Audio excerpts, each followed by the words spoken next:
is a topic that's very near and dear to both of us. And it's a topic that could probably span, I don't know, Weeks. 10 episodes It could. And it's a topic easily. that is so desperately needed to be talked about and Yes. get it out in the open more and more. Yes. And that So what topic is that? is boundaries. We've picked just kind of a little subset of the topic. You hear a lot about the importance of setting boundaries, and there's lots of guidance on how to do that. But the thing that assumes is that you are aware of the fact that you don't have boundaries. And a lot of Yeah. people aren't aware that they don't have boundaries. They don't know what that looks like. You have people who think, oh, this is just how work is. This is just how life is. It's chronic overextension. It's quiet resentment. It's blurred responsibility lines. I like to say, if you're constantly finding yourself frustrated with other people's behavior, Yes. that's a good indicator that you have boundary issues. You know what else? I have another way to Yep. figure it out. That's a good one. Another example would be when you're constantly feeling like you have to abandon yourself. Yes. Said differently, you're constantly over accommodating, bending yourself into a pretzel to please others. Yes. I know that this is a topic that we both love, and I know that you have a lot that you would like to share. So let's have you unpack some of the things that you've experienced and that you've worked with others as they've experienced related to how to determine if you don't have boundaries. Most NDAs keep people quiet. Ours does the opposite. Around here, NDA means no dicks allowed. Not men, the behaviors that keep women small This is the podcast for women who are done shrinking. and ready to rise. I'm Amanda Kaczurka. And I'm Elizabeth Sapola. Welcome to NDA.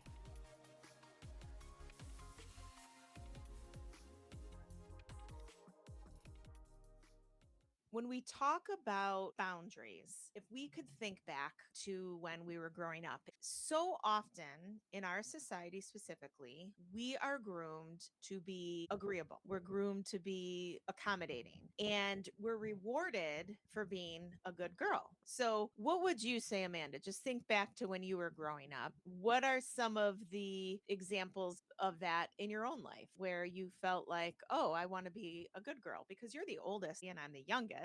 So we have opposite perspectives. I'm just curious. Yeah, the things that kind of reinforced those behaviors, the feedback that my parents would get from teachers, and this is the eldest daughter stereotype that you see going around, like a pleasure to have in class.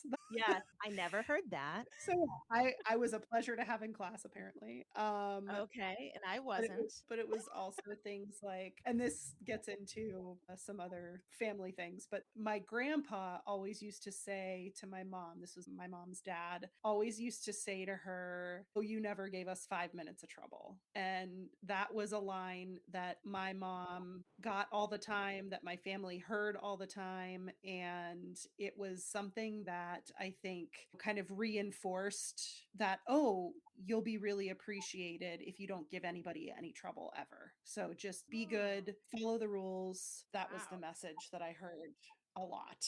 So not even directed at me, just like my mom is getting this reinforcement from a parent. I want my parents to be able to say that about me too. For me, in my situation, and a lot of this could be generational as well, because we do represent different generations. And just for our Mhm, listeners' knowledge, I represent Gen X mhm. and Amanda represents millennials. Yep. For me, it was hearing things like children should be seen and not heard. Mhm. Don't cry. I'll give you something to cry about. You should just be grateful for what you have. Good girls don't fill in the blank, whether it be Yeah. argue or whatever. And there was just obedience. You just must always be obedient and grateful and not question anything. And it was Mhm. always force fed to play these certain roles, right? Where I'm going with this is when we think about that, we're rewarded for being good. From early on, good girls, they don't say no. They don't make waves. They don't challenge authority. And you know what else they don't do? They don't prioritize themselves. And Mhm. then for those who maybe have done some work on this and are a little bit further on down the path from other listeners, when you start to hold boundaries for this first time, you realize that you aren't the good girl anymore. And suddenly you're labeled as difficult or too much. And Mhm. in my situation, in my family, which it was constantly put upon us to do things out of fear or guilt or obligation, you're selfish, you're disrespectful, things of that nature, you're greedy. So it's interesting because you're the same woman before or after boundaries. The difference is how you're labeled because of how you prioritize yourself. Mhm. That's the tax you pay for no longer wanting to be the good girl.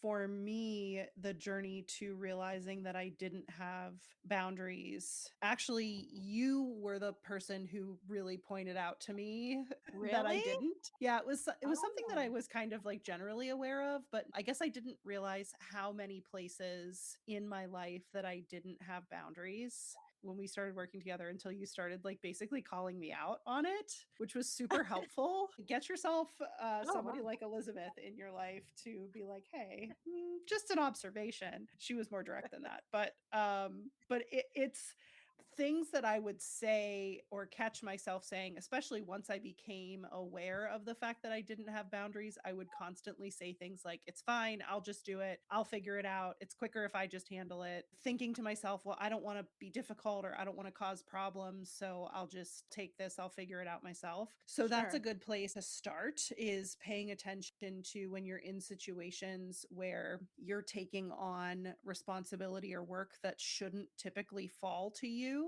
taking a closer look at how you're responding in those situations. Because until I actually started paying attention to that, I don't think I realized the depth of my boundary issue, if that makes sense. It makes sense. And you have me thinking because as chaotic and tumultuous as my household of origin was, as I look back and I reflect upon what we're talking about today. So my mom, she had a lot of difficulties in her Hmm. own life long before she had children. And she was always labeled by my father, by his family, and through a lot of dysfunction, let's say, by other members of the family as difficult. And I'll be Hmm. honest, she was difficult in many ways. However, one way that she was often labeled as difficult is something I keenly observed from a really young age, and that is she was very curious. She was Hmm. very intellectually curious naturally, and she always encouraged that in me and Hmm. in my siblings and even in my nieces and nephews as they came on later in life. And those of us who, in my family at least, didn't automatically say, I'll do it, sure, and say yes to everything, we were labeled as difficult. So I Hmm. remember her telling me when I was gearing up to join the workplace for the first time, I remember her telling me, Elizabeth, and she was born in the 1930s. She said, Elizabeth, don't ever volunteer to make coffee, to serve anyone coffee, to make copies, or to take notes in a meeting. I jokingly said, I don't know how to make coffee anyways. And she said, perfect. Don't ever learn because what will happen, you'll see, is when you're in the workplace, they'll look to the only woman in the room to do those sorts of things. Hmm. And I want you to be different, push back, and just Hmm. hold firm on your boundary. So, one of my earliest examples, I was in my young 20s and I was in an HR role early in my career, and we were in a conference room, and they wanted somebody to take notes for the meeting. And I was the only woman, and they looked to me, and I thought, whoa, this is what my mom was talking about. And I said, you know what? I have terrible handwriting, terrible. So, I won't be the best person to do it. And everyone was saying, well, so do I. And I just allowed myself to sit there silent until it got awkward and somebody else had to do it. So Hmm. that's an example. And I definitely was labeled as difficult because of that. I'm just wondering, Amanda, you said that it was me who pointed it out to you. Was there a specific example for you at work that caused you to realize that? Yes, there's definitely an example, a specific example that comes to mind. So we had been working together for, I don't know, a couple of months probably. And we were in the process of changing some of the materials that we use for a service that we were delivering. And there was a particular form that we had made some changes to. And so we had made the team aware of the changes to the form and how the new form was to be filled out, and why it was important that you do it that way and how it would positively impact the amount of effort it was taking the team to document what needed to be documented. So there was a particular person on the team who called me one afternoon and said, I just can't figure out this form. I don't understand why we have to do it this way. I don't understand why the changes were made. And he was basically saying he wasn't going to do it. And could I do it for him? Because it would just be faster and easier. And so I, boundaryless Amanda, said, sure, yeah, I can do it for you. And so I was prepared to do that. And then you happened to call me about something completely different, like right after I'd gotten off the phone with him. And it was the first time you checked in for the day and you were like, oh, how are you doing? What are you working on? Is there anything you need help with? And I said, well, I just got this call and so said that he isn't going to use the new form and he doesn't know how to do it. So he asked if I would do it for him. And you said, and what'd you say? I said, well, I told him that yes, I would. And your exact words were, damn it, Amanda. Oh my God. And then you That's followed it funny. up immediately with, I'm not yelling at you, I'm just mad at the situation, which is, if you know Elizabeth, that's like a very typical Elizabeth line. I'm not mad at you, I'm just expressing my frustration over the situation. I'm So a dramatic person. it's fine. We love you for it. So in the moment, I was like, oh, wait, that was the wrong answer. Why was that the wrong answer? And then at that point, you offered to support me in getting me out of that situation, basically. So we called this person back together and you said, hey, Amanda let me know that you were having some questions, some concerns about the new form, and you'd asked if she could do it for you. Well, as her supervisor, I'm telling you that she can't. I have something really urgent that I need her to be working on. And so she's not going to be able to take the time to do this for you. If you have questions, please let me know, but I need you to complete the form yourself. And the thing that really got me in the moment of like, okay, you, meaning me, need to reassess your lack of boundaries. His response was, okay, Now that was his response to your face. And sure. then what will Behind the often scenes, who happen. knows? Yeah. Yes, exactly. Behind the scenes, oftentimes, when you try to assert your boundaries, the person won't just say, okay. They'll try to triangulate or go around you. And Yes. think of, for those of us who have children, if your child doesn't get their way with mom, who do they go to? They go to dad, right? So Right. there was some of Yes. that at play. And that's For why it's sure. important. We're not talking about how to set boundaries for this episode. I'm just saying it was great that you recognized it. Mhm. And don't assume just because you assert your boundaries, people will always automatically respect them. Correct. Yes, for sure. In fact, I would say probably more frequently you get pushback and that doesn't happen. But this was a good exercise for me to just become aware of, oh, wait a minute. You mean no was an option? Right. Because Even in just, my mind, no was not even an option because this person was in a senior role to mine and mhm, had been with the company for a really long time. And mhm. so from my perspective, I'm pretty low in the hierarchy. So yeah, this is my job to take on things like this. When Yes. in reality, nope, definitely not my job.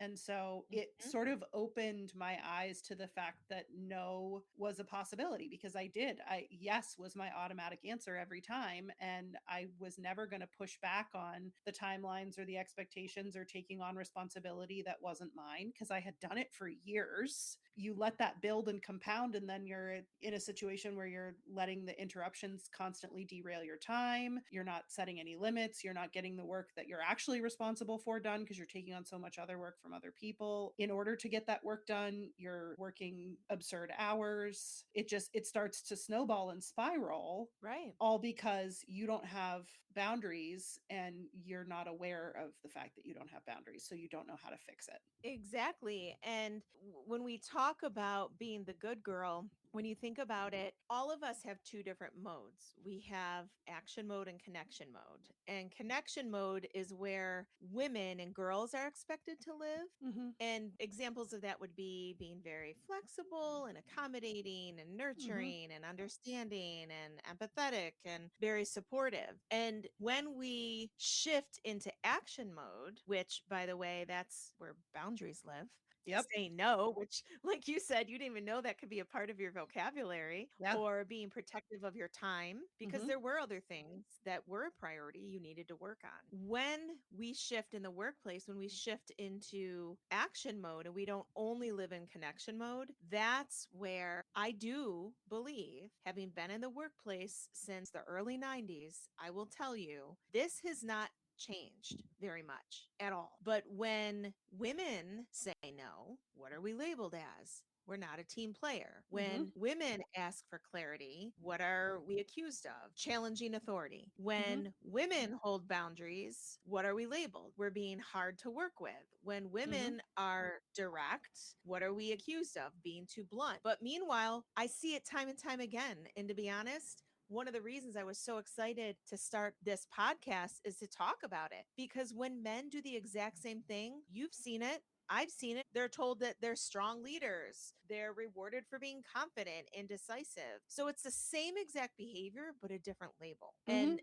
I will tell you, I have often felt really, really lonely in a lot of Yeah. ways because I've never fit the good girl mode well. I just haven't. People get uncomfortable in our society with those of us who hold boundaries. Admittedly, boundaries with friends and family are still areas where I struggle. And I hear it from myself, from my friends, as we approach the age where our parents are starting to get older and require more care, more concern, more oversight. There's a really tough pull and a really tough dynamic, especially if you have a good relationship with your parents, of like you feel a sense of obligation to helping them. And a lot of times that sense of obligation overrides prioritizing yourself.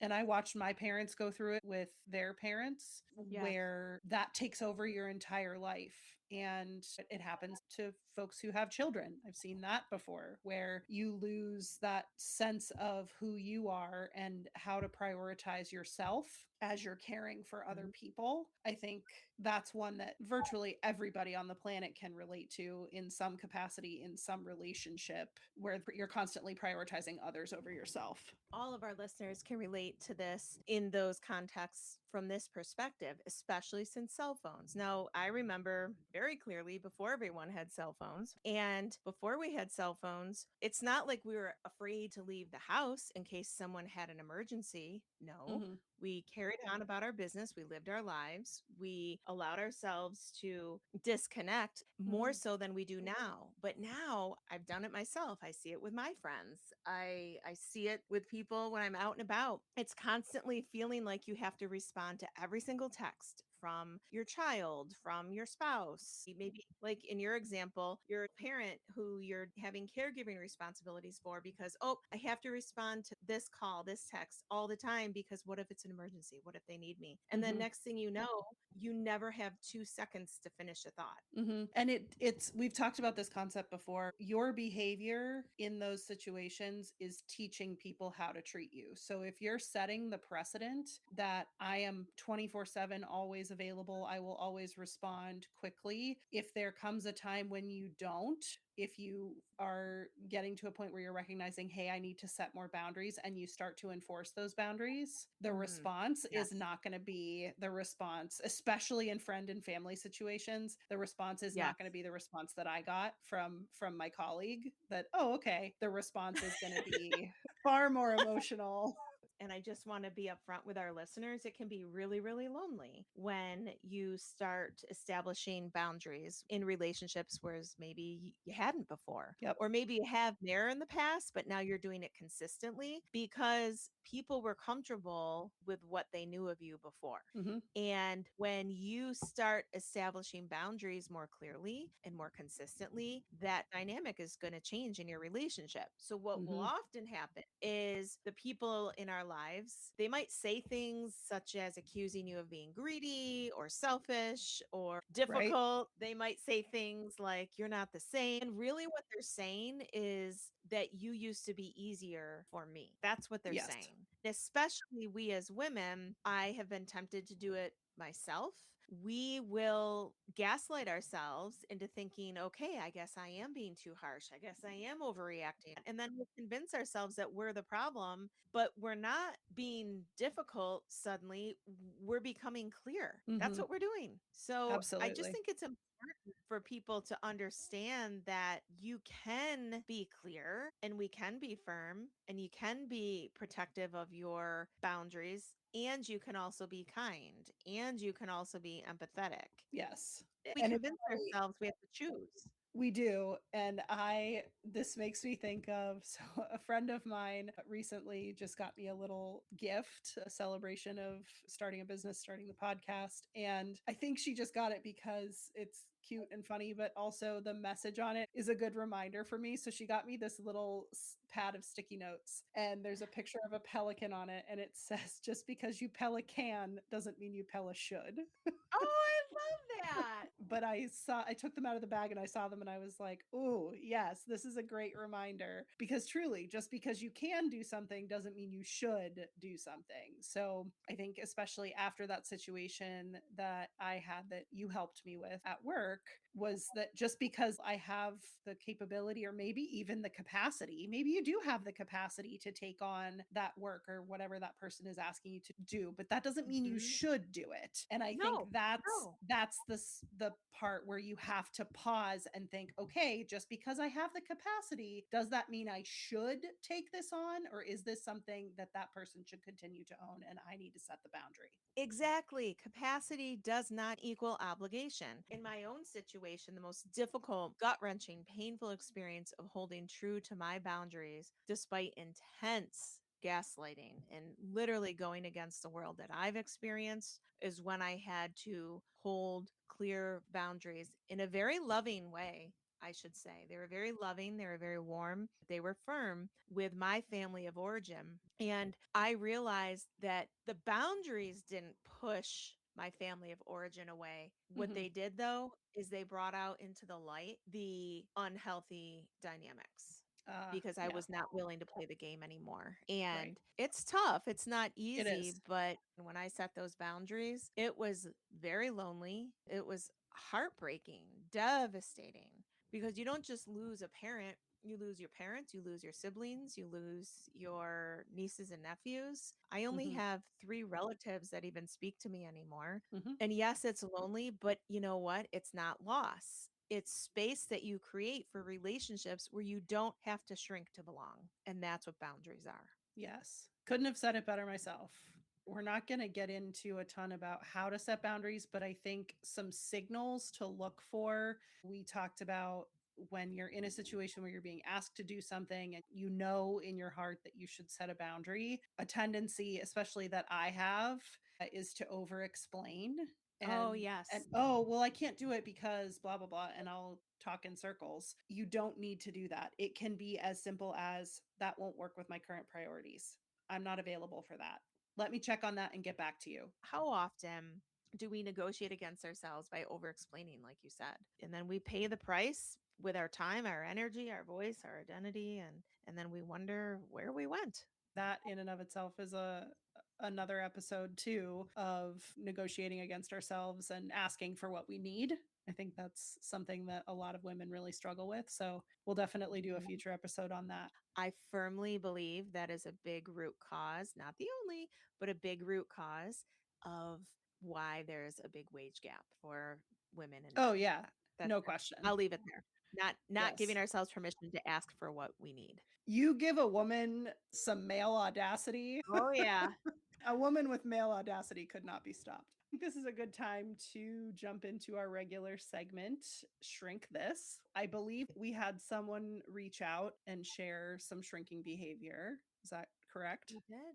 Yes, that is true. We had a listener of our podcast who I like to call a member of the Rise because that's all of Mhm. us who listen to the NDA pod. She too is remaining anonymous. Let's call her Stephanie. And here's what Stephanie wrote: My shrinkage moment. Showing up to one of the very first women's networking events, and I felt so empowered as a solo creative business owner to go and network with these powerhouse women only to be immediately dismissed because I wasn't with some firm or recognized company. Additionally, I tested this group of women by starting to chat with one group with normal conversation starters, only to have one of them literally turn their back to me. And Mm, then I tested another group of women by starting the conversation by complimenting their purse or jewelry. And then I had their full attention. That event really left me feeling small. And at the same time, there was this pressure, looking back, my own built pressure, that this group had to accept me in order for my business to grow and be successful. mhm, Later, when I thought about size, these 80 women or so were only a fraction of the 280,000 people in this county. No way would I let this small number of behaviors or other women ever make me feel like that again. So I went national for networking. And though it took some time to let go of that shrinkage moment, I put my big girl pants on and kept going forward. mm. So I love that story because here's something we don't say out loud enough. Not all women support other women. And yes, True. even other women specific networking groups or organizations. I was just Yes. talking to another woman yesterday, actually, who shared a similar experience, who mentioned she went to a women specific networking organization in a completely different state than where this anonymous writer submitted from. And they also walked away from that event feeling completely dismissed, never to go back. So, Mhm. walking into a room expecting that only to feel dismissed, it fucking sucks. It stings, It right? And does. that's a Yeah, shrinkage it moment. does. But what I love is what our listener did next. She decided she didn't belong. She decided maybe that room just wasn't hers. Yeah, maybe And it's that not the right room. exactly. It's like, no, it's not that I'm not good enough. It's I need a bigger or better room. We're resilient and we don't let one small room determine how big we're willing to grow.